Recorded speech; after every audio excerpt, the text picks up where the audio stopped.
Takže poďme si spoločne ukázať, ako si správne olejčikovať pokožku hlavy. Ja som si už na olejčikovala, pretože som natáčala predtým video a ono sa to nenatočilo.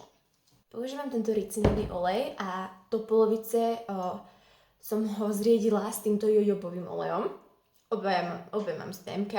Áno, mám ho zriedené v tejto fľašičke. A následne si každú jednu časť hlavy prerozdelím. Dám si 4 kvapky tohto oleja, pomasírujem si ho. Áno, následne si rozdelím ďalšiu cestičku. Do ďalšej cestičky dám 4 kvapky oleja, tiež pomasírujem. Takto spravím po dĺžke tejto časti hlavy. Dozadu si v podstate len vezmem ten olejček. Áno, a len si ho tam tak pošúcham. Snažte sa si naozaj poriadne rozmasírovať tú pokožku hlavy. Následne si do dĺžok na končeky, naozaj len na končeky, takto končeky, nanesiem jojobový olej. To môžem aj teraz, lebo to som nerobila. Takže takto.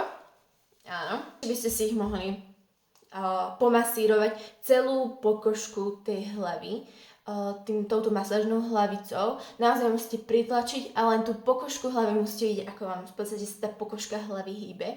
Masírovať, nie tými vlasmi takto, áno, tak si len zničíte vlasy, budú nám viacej vypadávať.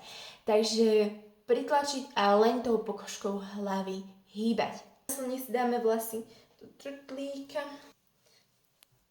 Som si dala čepku, aby mi zadržiavala teplo a olejček sa lepšie vstrebal. Takto mám vlasy takých 6 hodín, môžete mať aj 5. Ja mám prázdniny a môžem v tomto celý deň.